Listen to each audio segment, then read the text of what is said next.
Welcome to the Every Day is a New Day podcast and live show, the inspirational show about moving forward and choosing to be more of you, transmuting the self-doubt and stepping into courageously aligned confidence in who you uniquely are.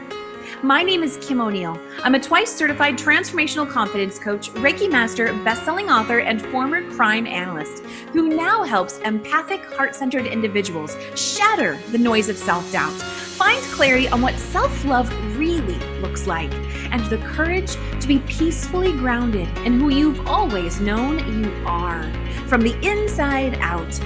Join me for the live shows on Facebook and YouTube, and visit KimO'NeillCoaching.com for more info. Let's get to it.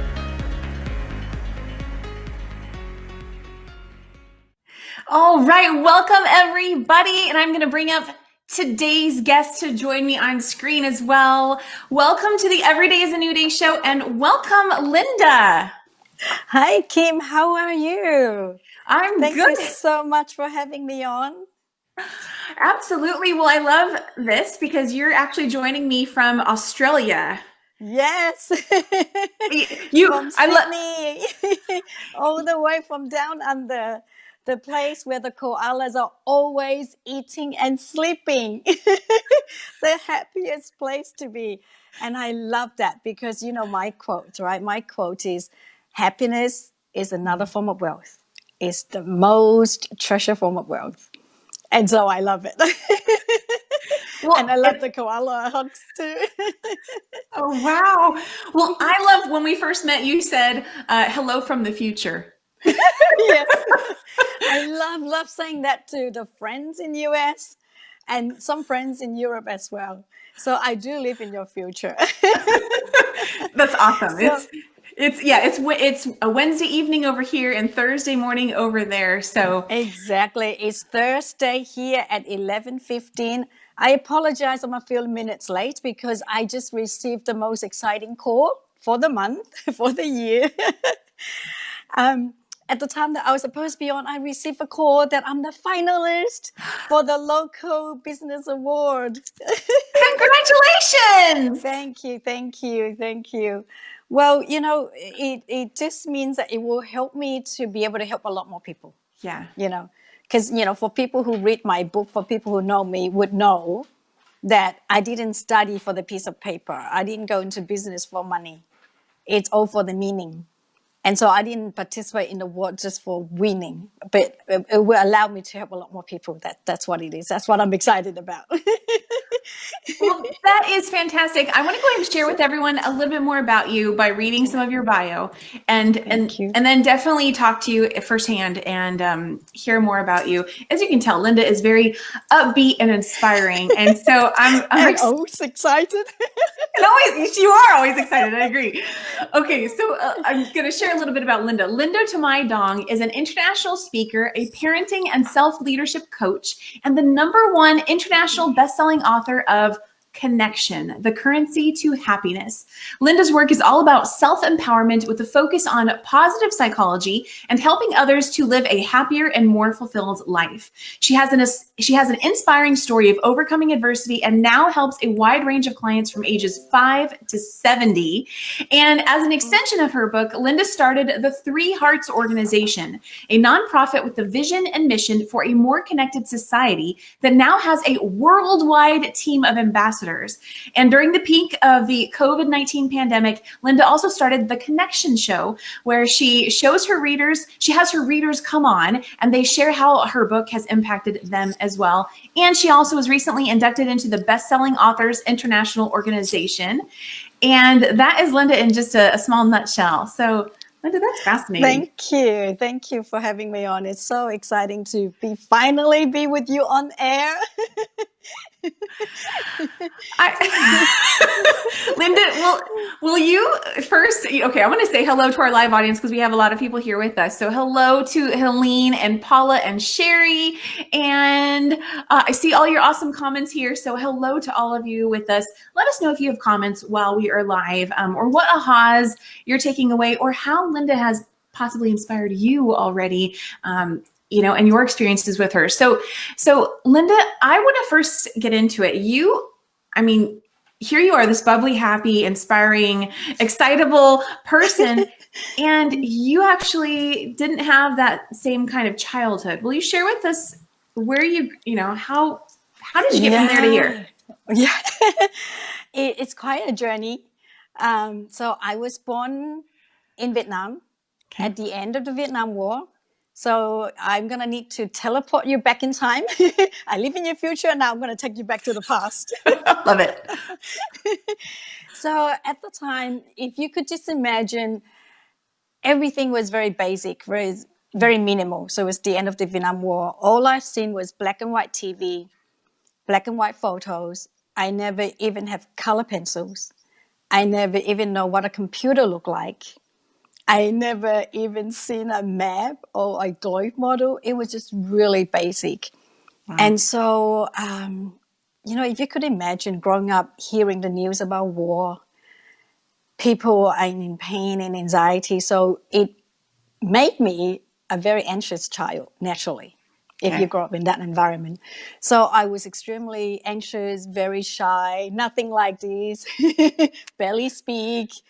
I've never even been on a bus. I can't even travel anywhere because I had motion sickness. Wow. So if you just imagine a very tiny, thin, skinny girl, very anxious, very shy, barely speak, that was me. And never know anything about the world. Kids these days, as old as, I don't know, few months old, a couple of years old, you start using the phone, the iPad already, right? And if you want to know, I don't know, if you want to know what Mongolia is like, what Norway is like, you just look up YouTube, right? You can see the scenery, you can see the people, you can see the food, you can hear the language. So you literally can be with the world in your fingertips. Whereas I had nothing. And so very minimal education, minimal resources, everything is very minimal. But not the love. I had abundance of love from my parents. Aww. And that was the huge difference. So when I came to Australia, suddenly at the age of 15, I was teleported here without a word of English, never seen anything of the outside world. So it was a complete shock.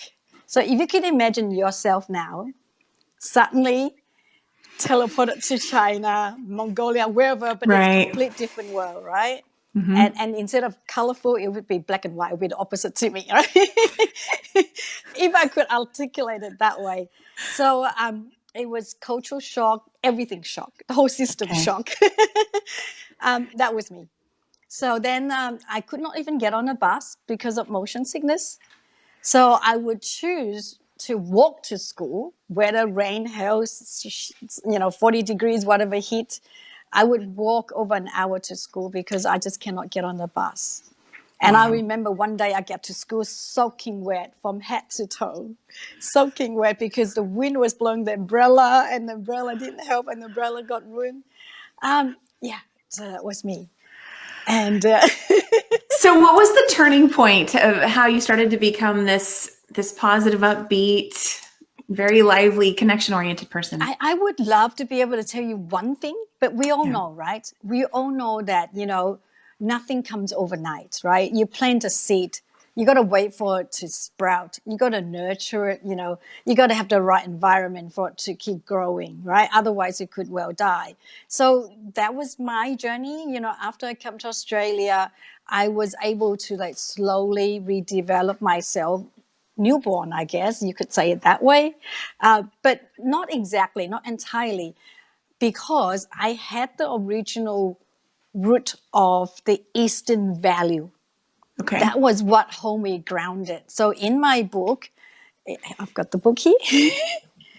So in the book, I share the Eastern value with the Western teaching. And that was what helped me together to grow and flourish. Okay. And, so for anybody who's not actually familiar with what Eastern value represents, will you just sum that up? What is Eastern value? So basically a lot of the character building, the resilience, turning inwards, rather than expecting the outside recognition. Whereas I can't even speak English. There's no way I could get A plus in school. I could Wow. not even speak. So how do you thrive then? How do you go on when you can't even speak the language? So those are the moments when, self-love, self-respect, resilience, grit, all of those character strength is what helped me keep persisting, keep trying, keep going, keep moving forward. So that's what I mean by Eastern value. I guess it applies to everywhere, but I guess what I'm trying to say was that that's what I brought with me. Got it. That was what was instilled in me, because in my environment, we did not have the external resources. We did not have the computer. I did not have the fancy private college education. I did not have fancy dress, fancy clothes. In fact, that was what inspired me to be a fashion designer because I didn't have that. So I didn't have all of these external resources to say, here you go, just do it, you're good. I didn't have any of those to help me. So all I had was turning inward to say, where do I go? How do I do it? What must I do? And it's the constant support of my parents, even though at the time they couldn't do a lot, because they're already in their retirement age and they are in more shock than I am, right? Because, when you're younger, you can adapt better, but they were already in the retirement age. There's a big age gap between myself and my parents. And so when I say the Eastern value, what it meant was that when I was growing up, that was already instilled in me. So when I came, even though they could not really so-called physically, they were with me, but they couldn't do a lot because they had to deal with the issues as well, you see. Understood. But they were still there and we were together. But it was the back olden days, all of the teaching, all of those, value that had instilled in me, that has helped me to stay grounded, to say, it's okay, I've got this. I would just have to keep trying, that resilience, the grit that built in me, yeah. So something I've noticed is you're really good at manifesting, and the story you just shared with us, it paints this picture of someone who came from almost nothing, and it, may just have been a sign of the times and what was going on, of course, war and all of that, but didn't have much of anything. And here today, you are, to me, you reflect abundance, and you help other people with that as well. And so where did the color start to come into that black and white picture? So literally the color come when I came here, but more so in my life, it's a journey, but the journey literally started at the age of 15, right? Right. So when did it come in? When you say the color, do you mean my achievement? Do you mean like I achieved my dreams, or what do you? So I know that's a really key, fascinating piece of Linda. When I first met her, she said, "I've achieved all my dreams," and I was like, "What?" That's a very rare statement. You don't hear many people saying that. So yes, let's start at that place. Well, so at the age of 5, as you could imagine, back then we don't have fancy things. I don't even know what a fancy dress looks like in the Western world. But being a girl is very natural. You want to have a dress, because all I had was hand-me-downs, because I'm the second last of the 10 kids, right? So I want to have a dress, simple. And with that, I planted a seed in my mind that when I grow up, I want to make beautiful dresses. And what does it mean? It really means that I want to be a dress designer. Okay. But I didn't have those terms at the time, right? But I planted that seed. So after I studied high school, I studied fashion design, and eventually I opened a bridal boutique. And my design did appear in wedding magazines, and I did win awards. One dream achieved. Then at the age of 7, my sister, who came to Sydney as a refugee, you probably know the story, people who come on the boat. So I'm lucky, I came as an immigrant. She said, "You're so lucky. I have to endure the hardship for you to come on the plane." So that was the first time I seen color photos when she sent a photo back home. And it was the first time I seen someone with blonde hair and blue eyes. And I'm like, what is this? And so another seed has planted in my head that I want to see the world. So eventually, when I was 21, that's like 7 years later, 6 years later, after school. So I started traveling the world. I work as a travel consultant. I've been to Alaska 22 years ago, nearly. So 2 dreams done.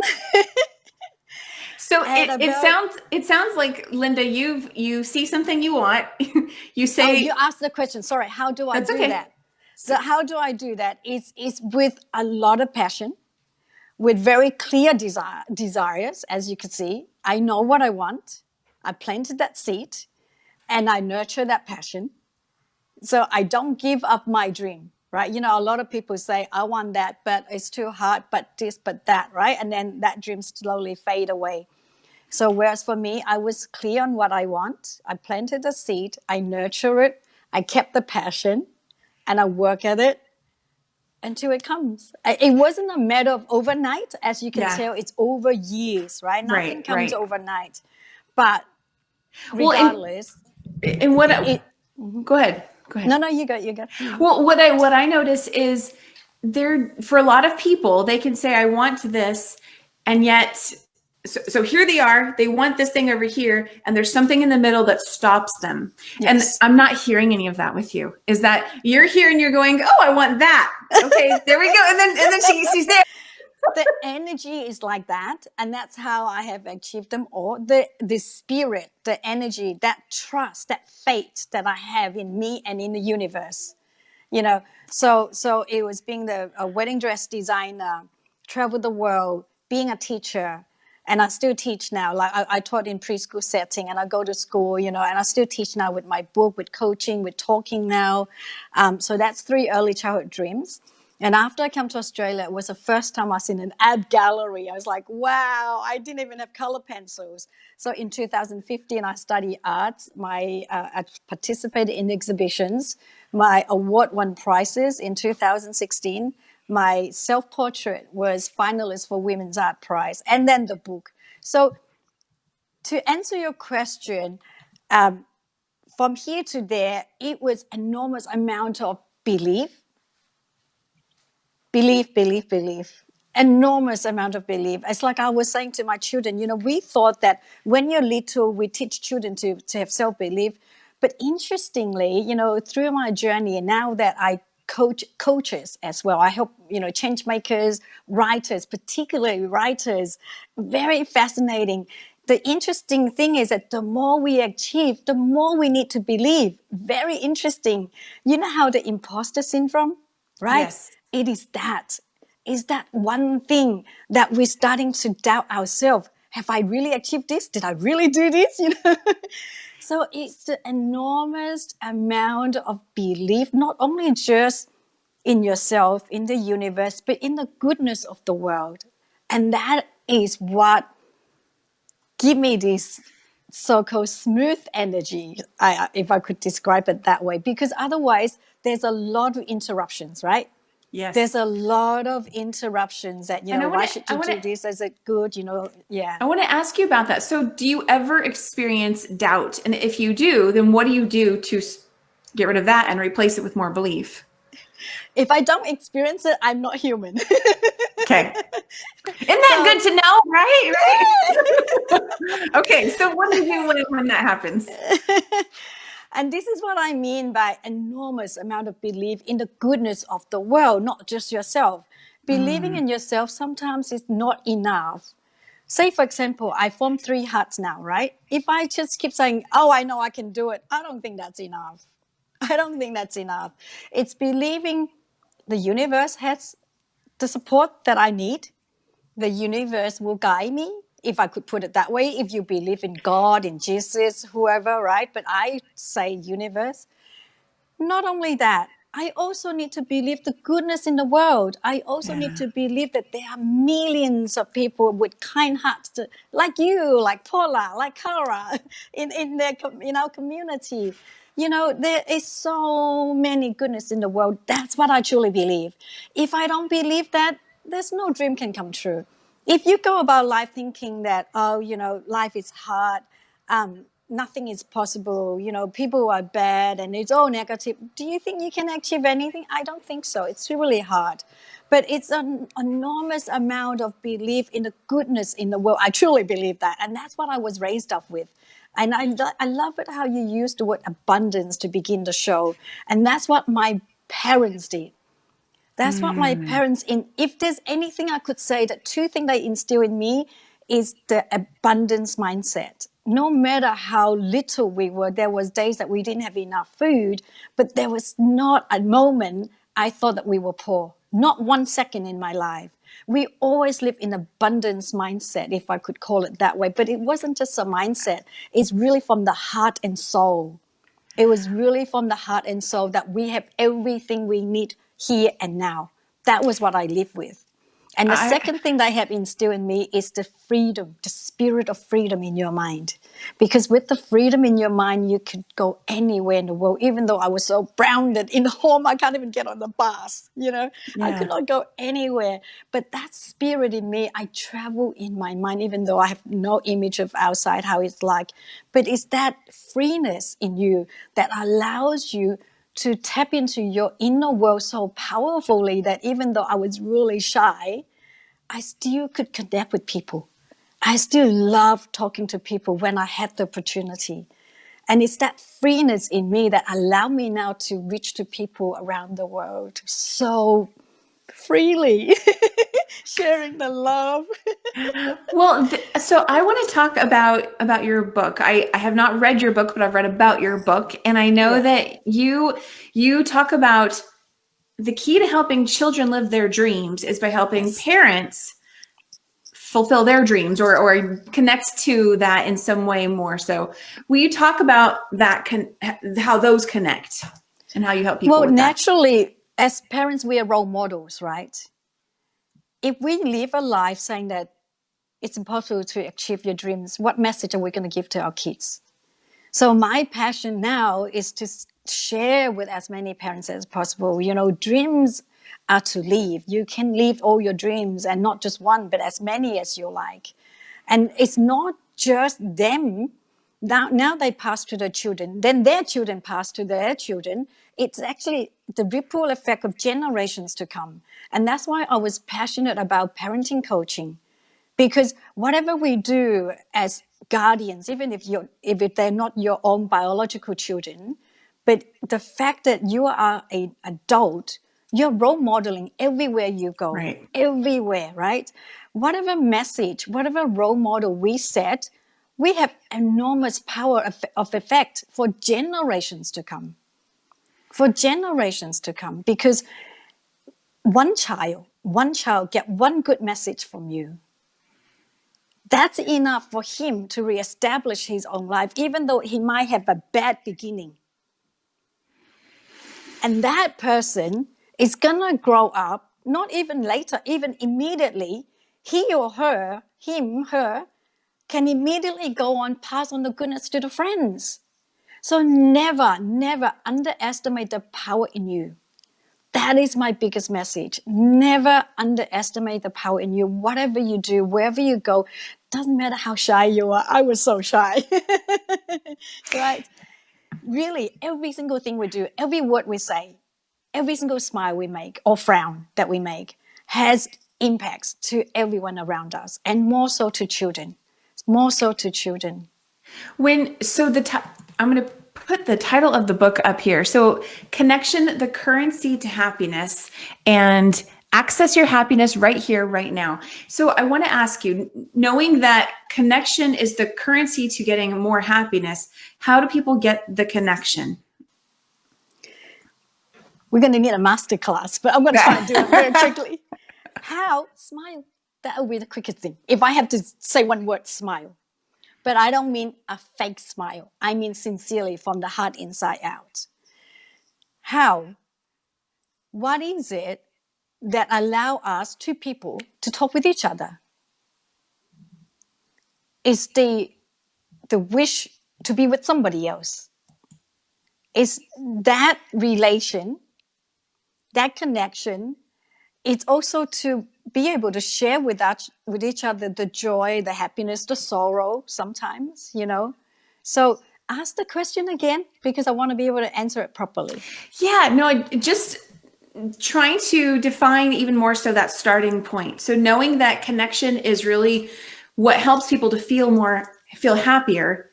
How do they get more connection? Where in their life does it benefit them most to connect to? I just wanting to define that piece. I mean, I can come up with my own things, but I want to know, like, what do you see? Where does the connection originate for most people? Where? From your heart. From inside out. But if you say where as in physically, right, it would be friends, family, at work, everywhere, Kim. Everywhere, like you and I now. So person to Us now with person, the human audience. connection. Exactly. That's what we're human, right? As human, even animal, right? We're animal, but we're higher order. But all animals need connection. It's the natural order. It's the natural thing of life. What makes us human, animal, is we need connection, right? We're social beings, including animals. And so in my book, I share the 5 foundation: family, friends, finance, fitness, and fidelity. Now, fidelity has a very special chapter on its own. But really, you can connect wherever you go, even with someone you don't know. So in the book, I also share a section on family. And when I say you can even connect with strangers, truly, if you have genuine intent, if you have good intention and kind heart intentions, you literally can connect with anybody, Kim. That's how I lived. Otherwise, I can't, right? I come here with no friends. I can't speak the language. I literally have to communicate with body languages, even though as shy as I was. And if I have to come down to it, it's the connection. Sometimes I might be so shy that I don't even know what to do. Just the eye contact.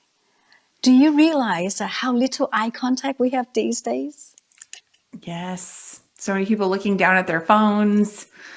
Yep. Not reaching out, not being in person. And of course, right now. And so I'll just invite you to imagine this little girl. Well, wasn't that little anymore. I was 15 by then, but really skinny, like 35 kilo. I weigh like 35, 38 kilo, really skinny, very petite, can't speak the language. I was so shy that I don't even have this. This is a lot of body language today. I didn't have any of these. It would be like this. It would be like always clasp hands together, always like this, and so shy. And all I did was just literally. And I remember in the classroom, right, the teacher was speaking English, and that she's got this really mesmerizing blue eyes that changes to green, that changes to gray. You know how some people have multiple eye colors? So I was like this. I was like literally following her wherever she goes. And I did not know, right? I did not know I was admiring her. But then for her, it's probably rude because I'm staring at her, but I did not mean to do that, right? But literally, that's how I connect. Literally from heart to heart. It's where it begins. Anything else from outside, anything that is pretentious won't work. Anything that comes with a motive won't work. But if it's all genuine and authentic, you can connect with anybody. And in my book, I share some case studies, so-called some real life stories that those people, including myself, constantly doing it. We literally create families outside of our family from so-called strangers, because not all of us are blessed with beautiful, perfect biological families. Not all of us have. And really, it's the human connections that even allow us to build a family, beautiful family. There's many stories in the book. Yeah. And when it was that part, I was like typing in tears. Oh, Yeah. well, so I imagine that in working with parents and helping them to connect more, I imagine that you're helping parents grow their social circle and start to reconnect into a world that takes them probably beyond just their work and helps them have connection with more friends, their family, And it's just kind of all of that combined that starts to get that wheel turning of them feeling more fulfilled, that then helps their children feel more fulfilled. Absolutely. All of that, but more so, very fundamentally and most importantly, it's connect with ourselves. When we connect with ourselves, everything else happens. But if you would depend on connecting with other people, the impact, the happiness, the depth of it is not the same. Because what happens when everyone's not available? So the first step is Everyone's busy. connecting with themselves. Yes. But at the same time, if you're having trouble with that, then of course, the friends and the family helps for you to come back to you. But never underestimate the self. Yourself is the most empowering place to start. Completely agree. I love it. Let's take a quick moment. I just want to look at the comments. There have been a lot of things flowing through here, and I'm like, wait, so much here. We have, okay, of course, Paula has said hello, and we have Sherry said hello. Nice to see you, Linda. And Helene is congratulating you on your new, you became a finalist in your local. Is that to be a win an award as a coach? It's a local business award, like recognizing the local business performance. Yes. Okay. Thank you, Paula. Thank you, Helene. And Helene here, let's see here. Helene wrote, "Look how far you have come, Linda Duong, and how you are impacting yourself and the world. Thank you, Linda, for being you these days. We appreciate you. Sincerely, thank Helene." Thank you, Helene. I appreciate you too. Thank you so much for sharing that. That was beautiful. Well, Linda, I also want to share, you've also started this nonprofit, and I'm going to put another picture on the screen here with the Three Hearts logo. And will you share with everyone a little bit more about Three Hearts and how that connects to everything that you're doing today? Yeah, so Three Hearts is the extension of my book. So the underlining message of my book is heart number one is three hearts. You see me three hearts everywhere. I sign three hearts all the time on Facebook. So heart number one is love and connection for ourselves. And heart number two is love and connection with each other. And heart number three is love and connection with the universe. We're part of the one, we're part of the whole. That's my message. And so Three Hearts holds a space for everyone to get together to be ourselves, really. You know how you have many networking places for business. You have many groups and clubs, but there's always for something. So I want to create this just for you, for us, to be who we are. So we just get together, we play games, but the games are all psychologically beneficial and it's really fun. Say, for example, I'm going to play one with you right now, if you like to. Sure. I love it. And everybody can join in and play too. Please pick a vegetable that represents you and share with us why. Oh, a vegetable. I thought of a fruit. Okay, a vegetable. A vegetable that represents me. I got a raspberry. Can I use a fruit? Yes, you can use a fruit too.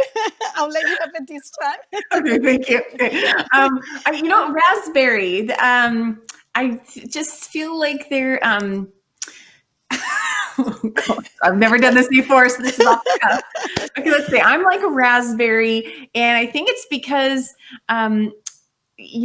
they're like tart and sweet and tangy. So they're kind of like, they're a little exciting. They're a little energizing.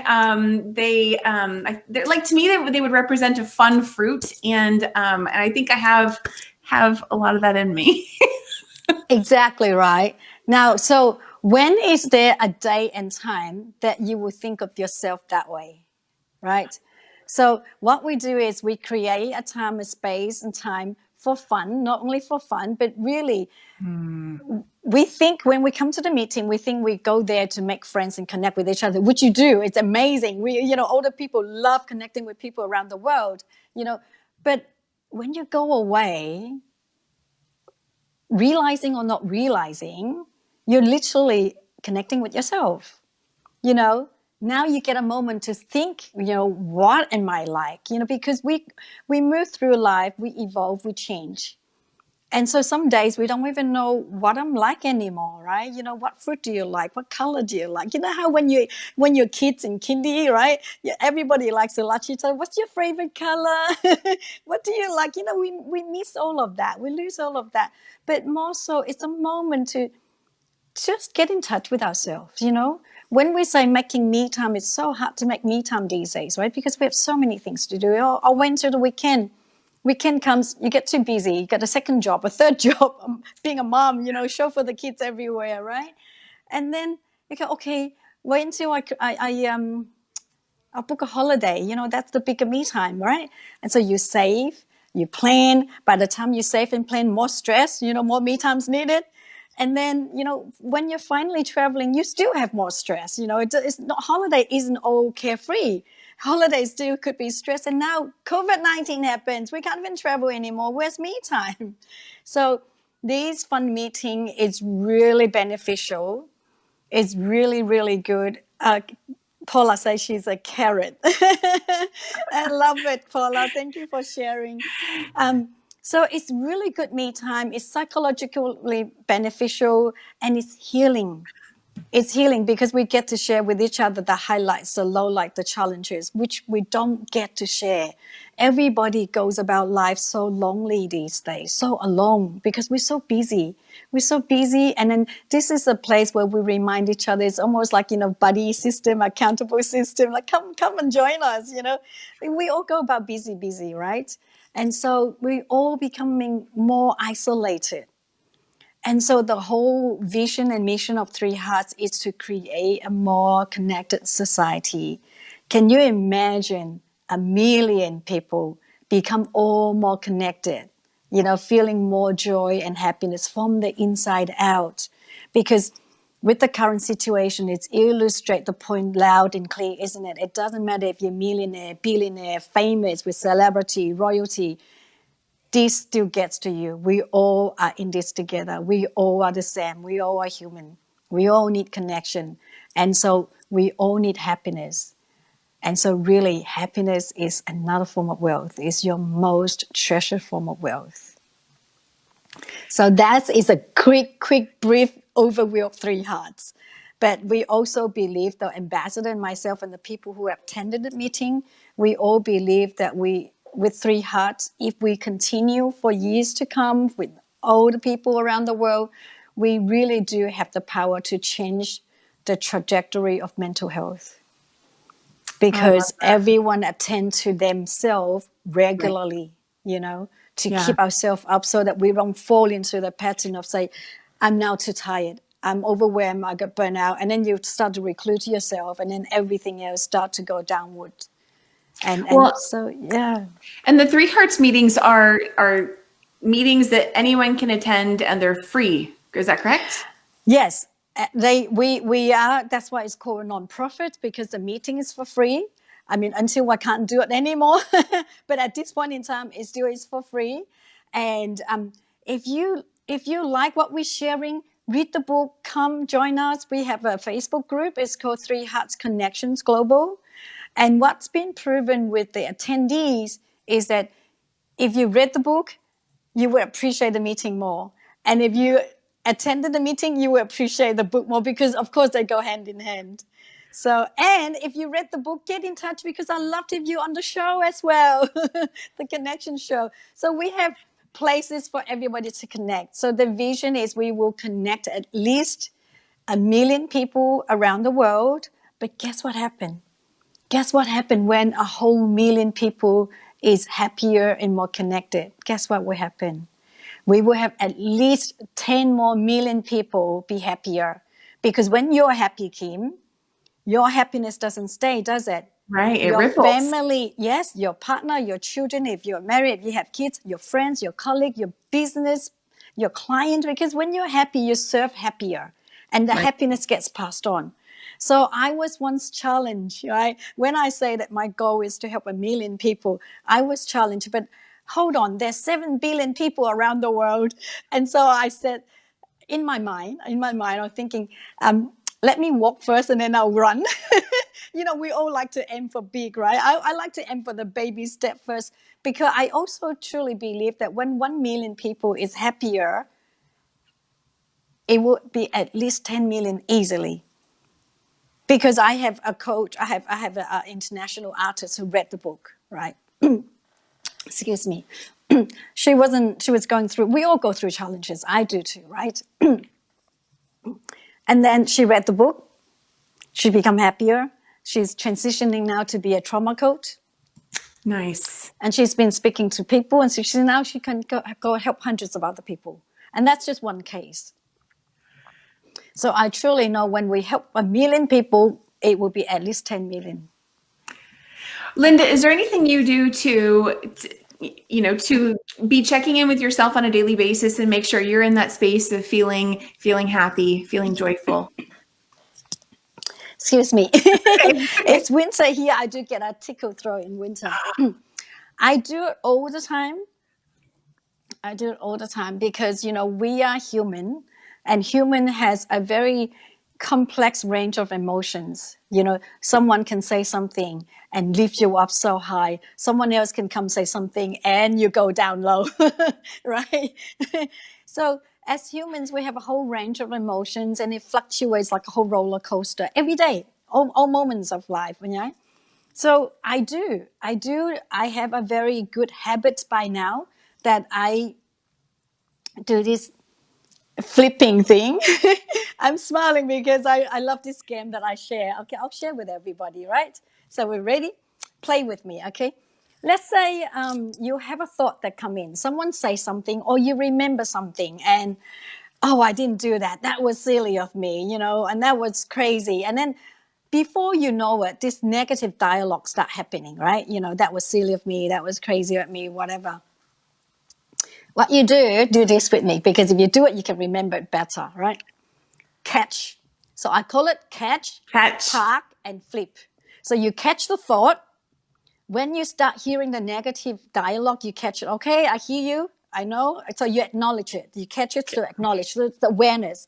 Awareness is powerful. So you catch a thought, you catch a dialogue, and you park it. Love it. Why? We park it because as human, we have attachment, we have emotions. When something is upsetting, it has weight on you. And so therefore you can't just detach.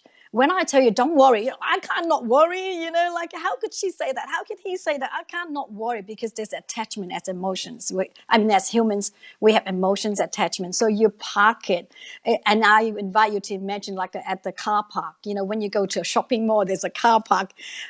By parking it and imagining like a car, it still allows you to have that attachment, but detach from emotions, right? You can go back to your car. It's still there for you. So therefore, you can revisit the story later. I'm not telling you to ignore it. I'm not telling you to forget it. I'm not telling you to deny it, because denial is not good either. But let's park it for now. Let's park it. By parking it, you're able to be in the present moment, remembering what you do, your purpose of being here. Then you can flip. Then now I can flip from that resentment, angry, whatever, frustration mode back into the calmness, or back into the joyful moment, back into my positive mode. So that's why we catch, park, and flip. I love that you're adding the physical motion to that, because that can really help a person to feel like they're doing something, like it's actually being flipped, and it's not just here. Yeah. And it anchors all those emotions. It anchors that memory as well.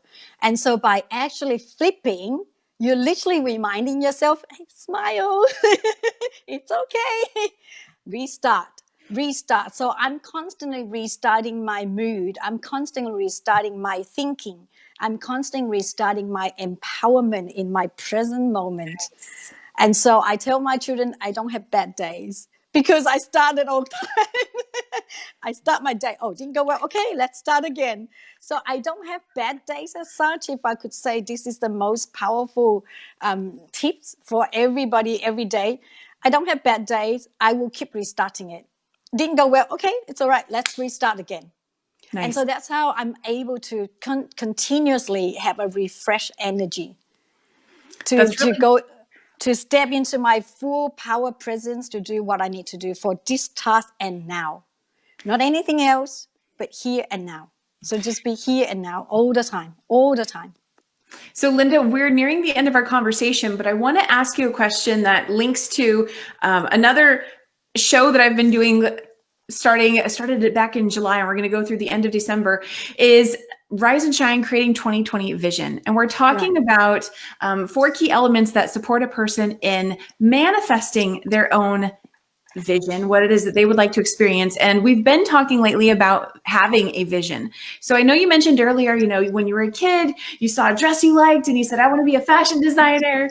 And then you went to school. And so what does having a vision mean for you? What is that process like for you? Is it just simply seeing something you want to experience and then you take action on it? Or do you tend to get a picture of it in your mind and start to formulate it and then build from there? So to answer the question is yes and no to all of those, right? Now, remember, I came from a very primitive world. So therefore, I don't have all the visions. I did not know what a so-called Western dress looked like, a beautiful dress looked like, right? I didn't have that vision to say, okay, I'm going to imagine that, you know, because I know these days a lot of people say vision it, right? It still is.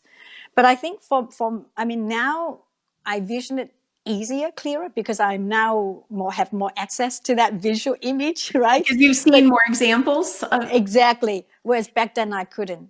So for me, I would sum it up with these 5 words. Okay,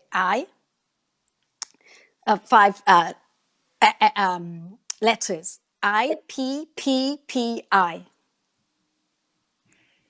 IPPI. Oh, okay. So I represent myself. Uh-huh. I need to know who I am. I need to know my values.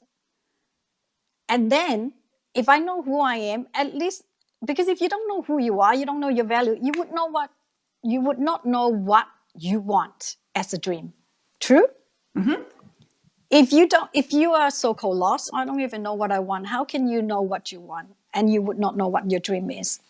So if you know yourself, meaning have more in tune with yourself, you know, if you truly know what gives you joy, what makes you happy, then at least you will know what you want as a dream, truthfully. Not just a dream, oh, I want that because someone else also have it. Do you know what I mean? Like you need to know what your true dream is. What I'm trying to say is that you need to really know that dream, and that dream has to have meaning to you. So that's why it's an I. You need to know the I. You need to know you. Then you know your dream. Because otherwise, you think you know your dream, but it's actually someone else's dream. And what do the other told me I letters should do that. stand My for? parents told me to do that. Someone else said it's good, so maybe I should go for that as well. So the I is not about you. The second one is pure. It's got to be pure. That means it's purely from your wish, your dream, not from anybody else. I did not want to be a fashion designer because I want to be famous. I did not want to be a teacher just so that I can be a teacher to have that authority. I truly want to be a teacher because I want to help someone to learn. In fact, I did not even say to myself, I want to be a teacher. I said I want to help someone else to learn because that's the role of a teacher. So it's got to be pure. The intention has to be pure for the dream. Then, of course, positivity. If you're not positive, it's just impossible to happen, right? If you're not positive, you go, yeah, I want to be a teacher, but I don't think it can happen. Right. Right? Simple. Yep. Then the next thing is passion. It's passion. Passion for the passion itself. Again, go back to the purity, right? Go back to the pure wish. Why do you want to be a teacher? And if you truly know why, that passion is just there. You don't even have to do anything. It's just there, right? So when you have good intention, it's pure, it's positive, it's just there all the time. It's like, I want to create 3 hearts. I don't know, I just want to have more connected society. How else can I say it? So it wasn't like I want to create because I want to be something else. It wasn't like I want to do it because I want to earn more money, because whatever, right? I literally just feel the joy. I just feel the joy that I just hear so much pain in a society that we're all very disconnected. And wouldn't it be nice if we are all more connected? That's it. Simple. right? When people say, oh, what's your vision, mission? It sounds so big. It doesn't have to be. Just the pure intention. And when you have that pure intention, the passion comes. So pure, positive passion and intentions, good intentions. You have pure intentions. It all just come. It all just unfold for you. So don't think too complicated. Don't go about find your purpose, find your passion. It's all too much. When you read my book, right? In my book, I share that whatever you do, whatever we all do, we all serve a purpose. We all do.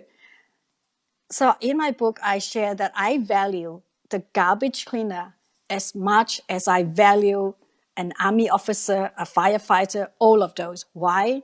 We all serve a purpose. Without any one of us, the world doesn't function.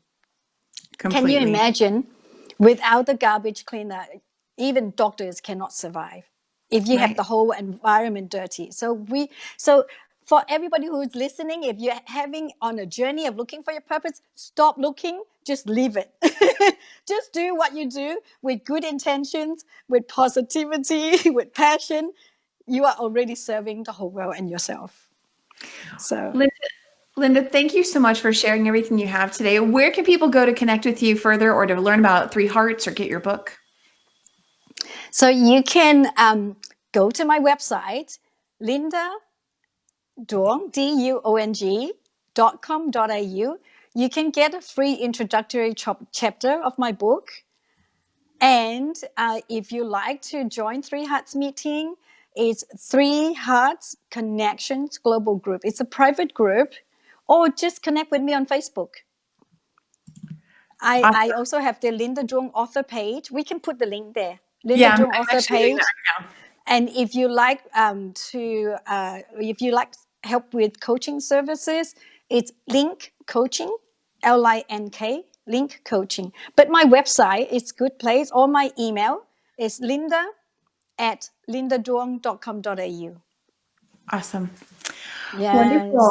Linda, thank you so much for being here today and sharing with us, where you came from and what's been unfolding for you today. And I think it's so special and fitting that actually right at the start of today's call, you actually had more good news to just share into, the energy of today's show. So congratulations again.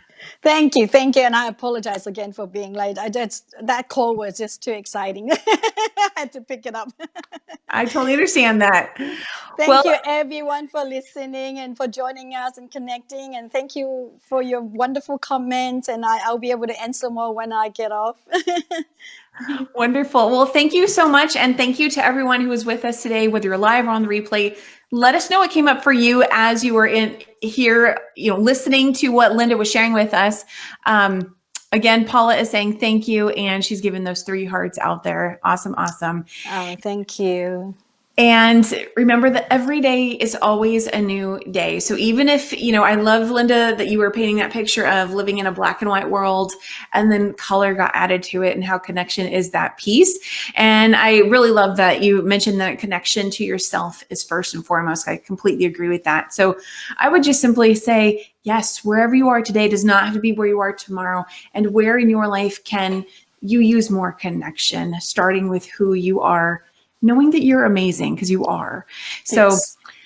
With that concludes our show for today. We're going to be back again tomorrow for another Rise and Shine Creating 2020 Vision. And if you haven't already checked out, we do have a visioning and goal setting workshop happening later this week. On Friday is the date that's left open. So Friday, August 28th. If you want to check that out, definitely visit right here on Facebook. And I'll put a link to that in the comments as well. And I'd love to see you there. Have an amazing day, everybody. And I'll see you all again very soon. Bye. Thank you. Bye for now. And that's today's show. So, what are you taking away?